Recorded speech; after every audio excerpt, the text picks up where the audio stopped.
Nós estamos de volta com o Jornal Cidade Notícia. Hoje eu recebo o advogado Francis Saldanha. Hoje nós vamos falar sobre os contratos familiares que têm se tornado cada dia mais comum. Doutor Francis Saldanha, seja muito bem-vindo. Prazer novamente estar aqui participando do Jornal da TV Cidade. Pois é, Francis, nós vamos falar de um assunto importantíssimo que tem se tornado comum. O pessoal até tem comentado muito nas redes sociais, na internet, a gente tem lido várias matérias sobre isso, que são os contratos familiares. Para quem nos acompanha, que não sabe do que se trata, o que seriam esses contratos? Bom, um contrato é um documento, feito entre duas pessoas, duas partes.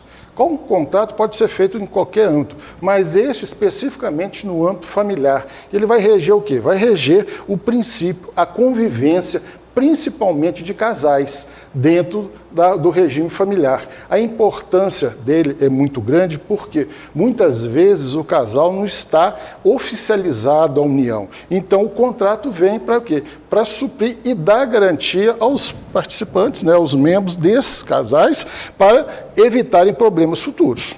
Até seria essa a nossa próxima pergunta, mas eu gostaria que você explicasse um pouco melhor. Só serve para o marido e a esposa? Só para eles que são importantes esses contratos familiares? Ou para as outras pessoas que vão compor ou que já compõem ali o ambiente familiar? Não, ele atende qualquer parte. Por quê? Nós estamos no princípio, os contratos são regidos pelo princípio da autonomia de vontade entre as partes. Principalmente entre os casais, mas pode ser entre parentes, primos, tios, mesmo pais e filhos, tá certo? Qualquer membro da família, os contratos familiares abrangem todas essas pessoas, todos os envolvidos.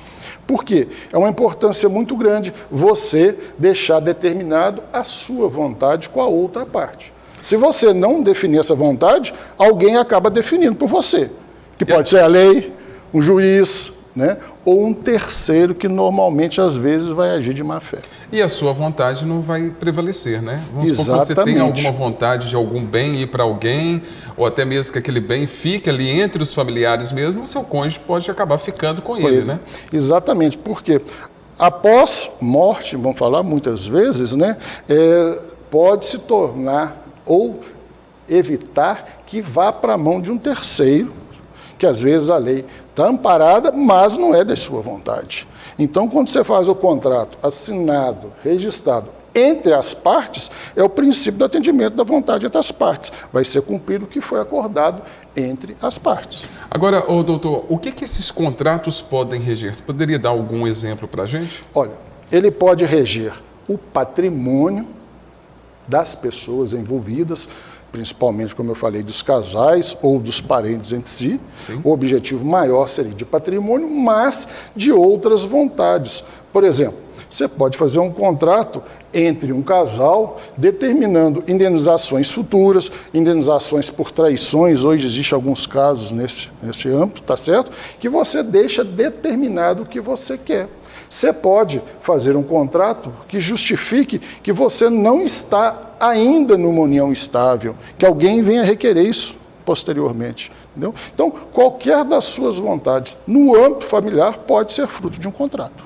E quais que são os tipos de contrato? Porque tem o contrato que eu conheço, que a gente estava até comentando aqui fora do ar, o pré-nupcial e tem o contrato de matrimônio, mas existem outros? Olha, são basicamente 3 contratos familiares. O matrimonial, que às vezes se confunde com o pré-nupcial, que Sim. a gente pode estar comentando, o contrato de união estável e hoje o mais novo, que é o contrato de namoro, que não está regulamentado por lei, mas sendo o contrato que vai atender à vontade das partes, ele tem poder legal.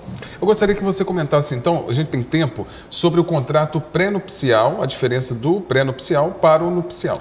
O contrato pré-nupcial que é feito em cartório, normalmente ele vai reger bens. Sim. E somente bens. O contrato matrimonial ele é bem mais amplo e normalmente é feito com acompanhamento de um advogado especialista. Que advogado da área de família que conheça de contratos pode orientar muito bem as pessoas fazendo uma série de questionamentos e perguntas para compor esse contrato matrimonial, além, não somente, dos bens patrimoniais, mas do relacionamento, como nós já comentamos. Sim. Ao fim do relacionamento. Hoje, existe o problema da guarda de filhos, que existe legislação para isso, e o mais novo que a gente tem visto muito é a guarda dos animais domésticos, dos pets. Que também é novo, né? Que também é novo e tem crescido judicialmente muito grande. Hoje, vários casais que não têm filhos, né, a guarda compartilhada se discute numa separação do pet. Ou, às vezes, quem vai ficar, e tem casos hoje, pode parecer esdrúxulo às vezes, né, compartilhamento de pet igual se faz compartilhamento de filhos. Acaba que os pets, os animaizinhos, elas acabam fazendo parte da família, né? Sim. E acabam sofrendo também com o divórcio, né, doutor? Sim, muitas vezes ele fica com um ou com o outro, às vezes o casal, nesse litígio por causa de pet, pensa numa adoção, passar para um terceiro. Então, isso tudo pode ser regulamentado dentro do contrato matrimonial. Tá? E a gente volta a falar que seja feito acompanhado por um advogado especialista na área.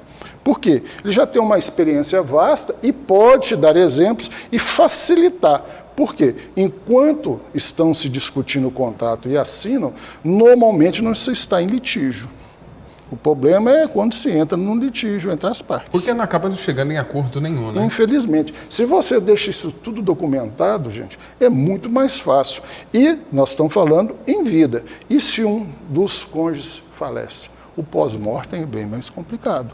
Então, é um contrato de quê? De vontade entre as partes. Então, a diferença, né, básica do matrimonial e do pré-nupcial, que aquele pré-nupcial que você faz no cartório só vai falar de bens materiais. Agora, doutora, para a gente encerrar o nosso bate-papo, você comentou com relação ao contrato de namoro, que é novo, né? E muitas pessoas estão perguntando o que seria, o que eu vou discutir em um contrato de namoro se eu estou apenas conhecendo a pessoa. Poderia dar mais detalhes para o nosso telespectador? Vamos falar de uma forma geral e depois a gente detalha ele bem mais na próxima possibilidade. Sim. Mas o contrato de namoro, ele vem, tá? Surgiu há aproximadamente aí uns 8, 10 anos e hoje no Brasil está se divulgando muito, apesar de não ter legislação específica, mas é um contrato, como nós falamos, princípio, né, da vontade entre as partes. Ele ocorre normalmente para se evitar o processo de união estável, que existe o contrato de união estável que é feito entre casais que muitas vezes não querem fazer um casamento civil, oficialização, e faz o contrato pré-nupcial e acerta. Agora, eu estou no início de um relacionamento, não para jovens, né, mas pessoas que já passaram por algum processo de relacionamento complicado, divorciado, pessoas, vamos falar, com a idade mais avançada, que estão iniciando um relacionamento, pretendem, né, amadurecer e não querem que se faça a união estável seja declarada. Porque a união estável, só para quem está nos acompanhando entender, doutor, é a partir de 2 anos. 2 anos, normalmente há algumas exceções, mas a partir de 2 anos se tem um convívio público, tá certo? Não é um relacionamento escondido, um convívio público, que todos sabem que aquele casal, mesmo sem ter documento algum, está vivendo em conjunto, é declarada a união estável, independente de ser casado no civil ou não, ser oficializada a união. Então esse contrato de namoro seria para precaver essa questão da união estável. De uma união estável que não quer ser declarada, né? Principalmente pós-mortem, é muito comum, ou você tem um relacionamento durante um certo tempo, que vá além dos 2 anos, mas que não se continue, que não te dê uma continuidade. Houve algumas divergências entre vai e vem, vamos falar do relacionamento. Se você faz esse contrato de namoro, você garante que o outro não vai te questionar, nem entrar com o processo de declaração de união estável. Então, doutor, só para a gente encerrar o nosso bate-papo de hoje aqui no estúdio, a questão do contrato de namoro, que nós vamos ter um programa só para isso, né? Um quadro aqui do jornal só para isso. A partir de que idade o senhor aconselharia fazer esse contrato de namoro? Olha, normalmente para pessoas mais maduras. É difícil você falar a idade, mas acima dos 40, 50 anos, quem já teve um relacionamento e não teve bons resultados, o ideal é fazer. Por quê? Você vai iniciar um novo, normalmente a pessoa tem muito medo, né? Fica numa situação, se eu ficar, como vai? Pessoas que têm bens patrimoniais, então a gente aconselha fazer esse contrato de namoro. É muito utilizado, a gente vê na mídia hoje com artistas, né? Da mídia, jogadores de futebol, né? Que fazem, nós estamos juntos, mas não sei, vamos fazer um contrato de namoro. Mas não é só para eles, isso é uma coisa do cotidiano, que simplesmente a pessoa está garantindo o quê? a sua vontade. E vai ser assinado entre duas pessoas que estão comungando daquela vontade. Que após um problema, né, uma desunião, um litígio, esteja documentada a vontade deles. Doutor, muito obrigado pela sua participação aqui no Jornal Cidade Notícia. Eu lhe espero no próximo mês para a gente falar de assuntos familiares. Muito obrigado. Eu agradeço a oportunidade, estamos aqui à disposição no Jornal da TV Cidade, que manda em dúvida alguma coisa, entre em contato, que nós estaremos aqui para estar auxiliando o público.